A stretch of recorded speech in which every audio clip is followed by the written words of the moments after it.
নমস্কার। অত্যন্ত গুরুত্বপূর্ণ একটি বিষয় জিআইএস রিমোট সেন্সিং এর কিভাবে আপনারা জিও রেফারেন্সিং করবেন। এই বিষয়টা কিন্তু প্রত্যেকটা ইউনিভার্সিটির সিলেবাসে রয়েছে। তাই খুব সহজে কিভাবে জিও রেফারেন্স করবেন আমি একটি সংক্ষিপ্ত ভিডিওর মাধ্যমে দেখাচ্ছি। যারা জানেন না অবশ্যই সম্পূর্ণভাবে দেখে নিন। আর যদি পরবর্তীকালে এই ধরনের কোনো সমস্যা থাকে অবশ্যই এই ভিডিওর কমেন্ট সেকশনে লিখে জানাবেন। প্রথমে রাস্টারে গিয়ে সরাসরি চলে যাব জিও রেফারেন্সে। এখন অনেকের ক্ষেত্রে এই জিও রেফারেন্স এই অপশনটি নাও পেতে পারেন কম্পিউটারে। সেক্ষেত্রে প্লাগইনসে গিয়ে ম্যানেজ অ্যান্ড ইনস্টল প্লাগইনসে গিয়ে ক্লিক করবেন। তারপরে ইনস্টল প্লাগইনসে গিয়ে এখানে গিয়ে জিও রেফারেন্স এটিকে কান্ট্রিটাকে টিক করে দেবেন এবং ক্লোজ করে দেবেন। যাই হোক, রাস্টারে গেলাম, রাস্টার থেকে জিও রেফারেন্সে গেলাম। জিও রেফারেন্সে গেলেই এরকম একটা নতুন উইন্ডো কিন্তু খুলে যাবে। এখানে গিয়ে আমাকে এখন ওপেন রাস্টার করতে হবে। ওপেন রাস্টার করলাম। ওপেন রাস্টার করার পর কোথায় আপনার স্ক্যান ম্যাপটি আছে তো আপনার ফোল্ডারটি খুলে যাবে। আমার ক্ষেত্রে যেমন এই হুগলি, এই ম্যাপটি হচ্ছে আমার স্ক্যান ম্যাপ। আমি এই স্ক্যান ম্যাপটি খুলে নিলাম। এবার আমি এখানে এডিট অপশানে যাব, ভিউ অপশানে গিয়ে প্যানেলে গিয়ে এই প্যানেলটিকে টিক করে নেব।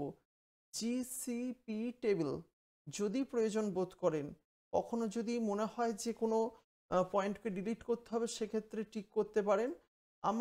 আমি এখানে করে নিয়েছি, নিচেই চলে এসেছে। এখন আমি এখানে জিও রেফারেন্স করব। তা জিও রেফারেন্স করার জন্য আমি হাফ মিনিটের ব্যবধানে আমি জিও রেফারেন্স করব। তা আমার এখানে আছে 23°30'0" এবং আমার উপরে আছে এখানটা আছে 87:30। তো আমি জিও রেফারেন্স করার জন্য এখানে অ্যাড পয়েন্টে চলে যাব। অ্যাড পয়েন্টে গিয়ে ক্লিক করব এবং খুব সুন্দরভাবে আমি এই জায়গাটায় এসে টিক করব।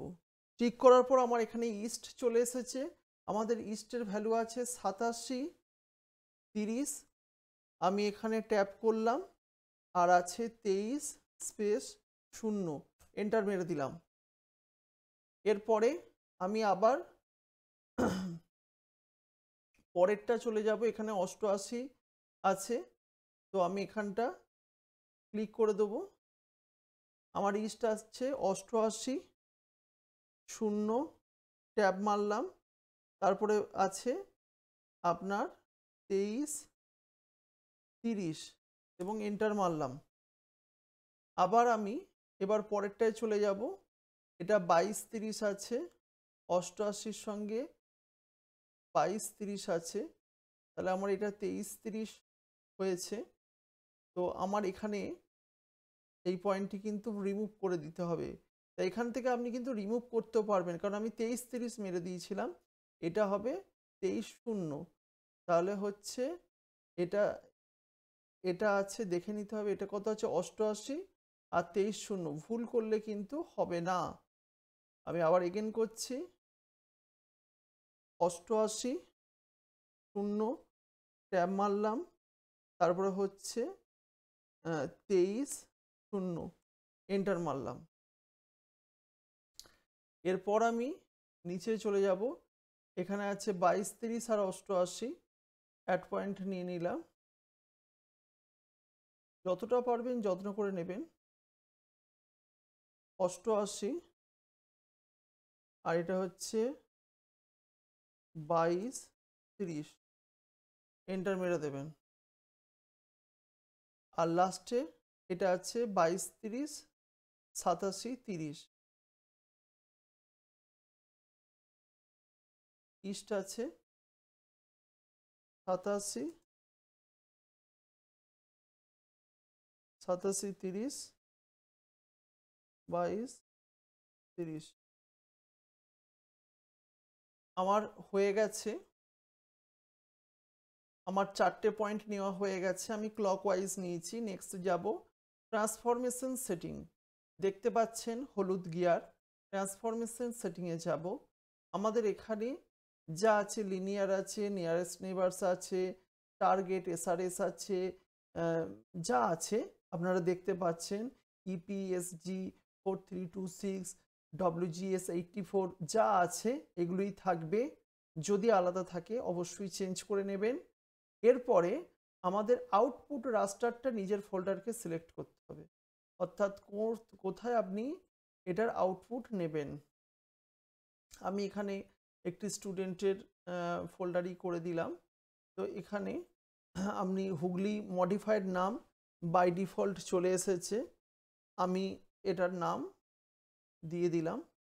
এরপর আমি ওকে করে দেব। ওকে করে দেওয়ার পর আমাদের final start Jio referencing click করলাম। দেখুন ইমিডিয়েট কি লেখা এলো, জিও রেফারেন্স সাকসেসফুল। তার মানে আপনার জিও রেফারেন্সটি হয়ে গেছে, আপনি কেটে দেবেন। দেখুন অলরেডি জিও রেফারেন্সটি চলে এসেছে ম্যাপটি। তো আপনার এখানে একটি কাজ আছে, আপনি এটাকে একবার দেখে নেবেন। তাহলে আমি মিনিমাইজ করে নিলাম। মিনিমাইজ করে নিয়ে আমি একবার আমাকে কিন্তু দেখে নিতে হবে যে আমার আদেও ওটা আমি ঠিক করতে পেরেছি কি না। তা আমি করেছিলাম 2233। দেখুন একটা জিও রেফারেন্স মডিফাইড এখানে অনেক কটাই হয়ে রয়েছে।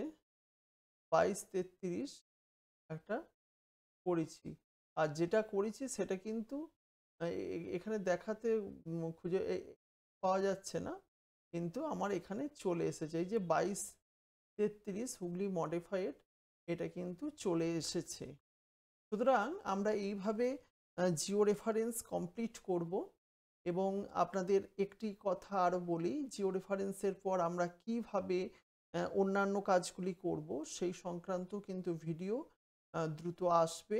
তাই যারা চ্যানেলটিকে সাবস্ক্রাইব করেননি, আমাদের এই এডুকেশন ফর অল ইউটিউব চ্যানেলটিকে সাবস্ক্রাইব করবেন। আর যে মানে কিউজিআইএস সফটওয়্যারের ব্যবহার সংক্রান্ত যা প্রশ্ন আছে আমাদের কমেন্ট সেকশনে করবেন, আমরা যথাযথ আপনাদের জন্য উত্তর দেব। এবং এই সফটওয়্যারটির ব্যবহার অত্যন্তই সহজ, তাই খুব একটা অসুবিধা আপনাদের হবে না। আর আমি আমার ল্যাপটপ স্ক্রিনে এইভাবেই বুঝিয়ে দেবো। আজকের মতো বিদায় নিচ্ছি। ভালো থাকবেন, সুস্থ থাকবেন। পরবর্তীকালে ভিডিও দেখার জন্য চ্যানেলটির সঙ্গে থাকবেন। নমস্কার।